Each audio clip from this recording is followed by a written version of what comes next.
Hello guys, today we are starting the topic multiplexer in digital electronics. So what is multiplexer and where we use the multiplexer in the circuit? Multiplexer, it is a combinational circuit which have many data inputs and single output depending on control or select input. ये combinational circuit है जहाँ पर बहुत सारे data input होते हैं लेकिन output single होता है। देखो ये सारे हमारे डेटा इनपुट हैं और आउटपुट हमारा 1 है और ये जो आउटपुट है वो हमारा कंट्रोल लाइन, मतलब ये जो सेलेक्ट लाइन है ना, इसको हम कंट्रोल इनपुट भी कहते हैं। ये 3 लाइन लिख रही है ना, ये हमारी कंट्रोल लाइन है। तो ये जो हमारा आउटपुट होता है इन तीनों पर डिपेंड होता है। Multiplexer are also known as data and selector. Data and selector means क्या, यहाँ पे जो वैल्यू रहेगी उसके अकॉर्डिंग जो भी इनपुट सेलेक्ट होएगा, इसलिए हम इसको डेटा सेलेक्टर कहते हैं। Parallel to serial converter mean यहाँ देखो 1 2 3 से लेके कितने भी हो हमारे पास, ठीक है, ये हमारा पैरेलल डेटा जा रहा है लेकिन आउटपुट हमें किस में मिल रहा है, एक सिंगल डेटा में, जो कि क्या है, सीरियल, पैरेलल से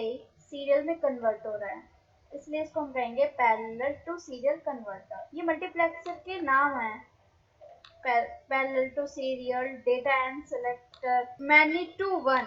मैनी टू वन से आप क्या समझ रहे हो, बहुत सारे data in one circuit. Many to one, बहुत सारे इनपुट डेटा और एक आउटपुट डेटा, इसको हम यूनिवर्सल लॉजिक सर्किट भी कहते हैं। अब देखो, these are the input line, ठीक, और दीज आर सेलेक्ट लाइन, जिसके कारण हम अपना डेटा सेलेक्ट कर सकते हैं कि फर्स्ट वाली लाइन सेलेक्ट होगी या सेकेंड इनपुट या थर्ड इनपुट या फोर्थ इनपुट या एट्थ इनपुट या सेवन, जो भी है, ठीक है, एन इनपुट, ठीक है।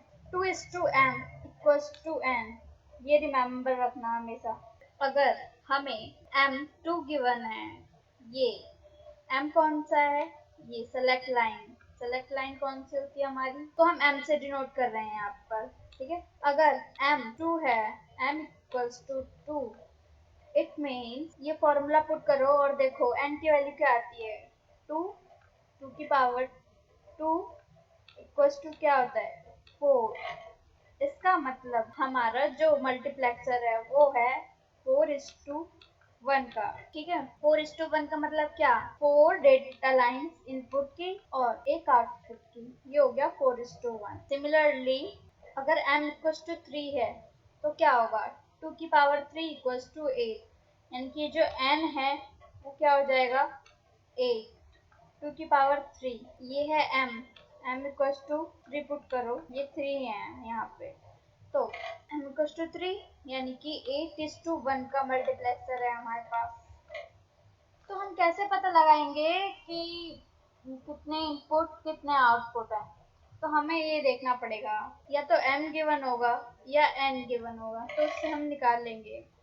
At a time only one input go from this multiplexer, एक बार में सिर्फ एक ही डेटा इनपुट हमारा जाएगा और वो किस पे डिपेंड करता है, इस सेलेक्ट लाइन पर। सी इफ यहाँ ये 0 है, 0 है, 0 है, 0 0 0 किसको रिप्रेजेंट करता है, 0 को, यानी कि I0, ये वाला इनपुट डेटा सेलेक्ट होगा हमारा, ठीक है। अब अगर यहाँ पे 0 1 0 है तो ये किसको करेगा, 0 1 0 किसको डिनोट करता है, 2 को, यानी कि I2, ये वाला डेटा सेलेक्ट होगा, ये वाला लाइन, ठीक है। इस तरीके से ये सेलेक्ट करता है इनपुट के लिए और सिंगल आउटपुट प्रोड्यूस करता है। हमें अगर बहुत सारा डेटा सेंड करना है तो हम मल्टीप्लेक्सर यूज करते हैं, जो कि सिंगल आउटपुट के थ्रू चला जाएगा। अब इम्प्लीमेंटेशन देखो, 4:1 मल्टीप्लेक्सर, 4:1 मैंने क्या बताया था, हमें कैसे पता चलेगा, m कितना है यहाँ पे, 2, फॉर्मूला क्या था, 2 की power m equals to n। तो 2 की पावर 2 इक्वल्स टू 4। तो 4 हमारी हो गई इनपुट लाइन ये, और m2 है यानी कि हो गई सेलेक्टर्स और कंट्रोल लाइन। ठीक, तो ये हो गया हमारा 4:1 का मार्क्स। ऐसे बनाते हैं। अब इसको रिप्रेजेंट कैसे करते हैं, कैसे सेलेक्ट करते हैं, अभी जैसे मैं पहले बता रही थी, तो आप इस ट्रुथ टेबल से आपको ज़्यादा समझ में आएगा। यहाँ देखते हैं, देखो जब S0 की वैल्यू 0 है, S1 की वैल्यू 0 है, तो हमारा I0 सेलेक्ट होगा। क्यों? क्योंकि 0 0 क्या होता है, 0 रिप्रेजेंट करता है, तो इसलिए I0 सेलेक्ट हो गया। अब नेक्स्ट S0 है और I1 है, तो अब क्या सेलेक्ट हो गया, 0 1, यानी कि I1 सेलेक्ट होगा, क्योंकि 0 1 1 को रिप्रेजेंट करता है, तो इसलिए I1 सेलेक्ट हो गया। अब S0 हो गया 1 और ये हो गया 0, तो 1 और 0 किस रिप्रेजेंट करते हैं, 2 को, यानी कि I2 सेलेक्ट हो जाएगा। I2 सेलेक्ट हो गया। नेक्स्ट पे आ जाओ, 1 1, दोनों 1 1 है, तो I3 सेलेक्ट होगा। ठीक है, अब इसकी फाइनल इक्वेशन देखते हैं, कैसे हम इस इक्वेशन बनाते हैं।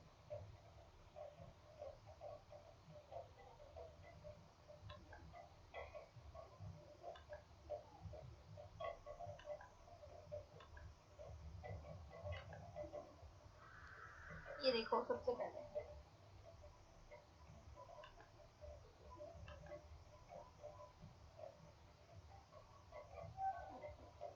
y इक्वल्स टू, y हमारा क्या है, आउटपुट, और इनपुट क्या है ये, तो अब इक्वेशन क्या बनेगी, S0 0 है, यानी कि S0 बार। ठीक है, S1 बार, क्यों, क्योंकि 0 है, S0 बार, S1 बार, I0। नेक्स्ट में आ जाओ, प्लस प्लस करके क्या आएगा, 0 S0 बार, S1 I1, ये होगी इक्वेशन सेकेंड वाली। अब S0 S1 बार और I2, S0 S1 बार I2, अब S0 S1 I3, ये रही फोर्थ इक्वेशन। तो इस तरीके से हमारा जो है मक्स, इसको हम मक्स भी कहते हैं, मल्टीप्लेक्सर को शॉर्ट में मक्स भी कहते हैं। तो जहाँ पे भी बहुत सारे data line input data many होंगे और आउटपुट 1 हो गया, उसे हम मक्स कहेंगे, और मल्टीप्लेक्सर। ये इसका सर्किट डायग्राम। हमें क्या चाहिए, S0 S1 और I0 I1 I2 I3। ठीक है, फर्स्ट क्या है हमारा, S0 बार S1 बार I0, तो कैसे हम बनाएंगे इसके सर्किट डायग्राम। S0 बार के लिए क्या करेंगे, सबसे पहले हमने S0 इनपुट लिया, S1 लिया, और बार के लिए क्या करेंगे, नॉट गेट लगा देंगे, तो नॉट गेट लगा दिया हमने। तो हमें फर्स्ट में क्या चाहिए, और I0 I1 I2 I3, ये हमारी हो गई इनपुट डेटा लाइन, और ये हो गई हमारी सेलेक्ट लाइन। ठीक है, तो अब हम हमारा आउटपुट प्रोड्यूस करेंगे सर्किट डायग्राम से। तो S0 बार S1 बार, ये यहाँ से आया S0 बार, यहाँ से आया S1 बार, और यहाँ से आया I0। ठीक है, तो ये वाला हो गया हमारा फर्स्ट, इन तीनों का एंड हो रहा है ना बीच में, ये हो गया हमारा फर्स्ट। अब नेक्स्ट पे आ जाओ I1, और इवन किसके साथ है, S0 बार, ये रहा I0 बार, सॉरी S0 बार, और S1, यहाँ से आ रहा है S1 और यहाँ से आ गया I1। अब S0 S1 bar I2, S0 not नहीं लगा हुआ है, यहाँ से आ गया S1 बार, नॉट लगा हुआ है, यहाँ से आ गया I2, ये यहाँ से आ गया।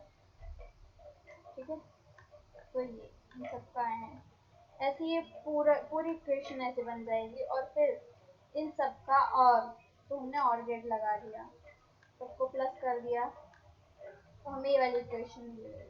ठीक है, तो ये बन गया हमारा मक्स का सर्किट डायग्राम। कौन से मक्स का बना है हमारा, 4:1। आज के लिए इतना ही। मल्टीप्लेक्सर आज हम लोगों ने पढ़ा, कैसे हमें पता चलता है कितने बाई कितने का मक्स है, और एम सेलेक्ट लाइन के थ्रू कैसे पता लगाते हैं, और फिर उससे हम इनपुट लाइन कैसे पता लगाते हैं, और फिर 4:1 है या 2:1 का डायग्राम कैसे होता है, उसके टेबल कैसे बनाते हैं, उसकी इक्वेशन कैसे बनाते हैं, और फिर उसका सर्किट डायग्राम। नेक्स्ट हम कुछ प्रॉब्लम सॉल्व करेंगे मक्स से रिलेटेड। Thank you.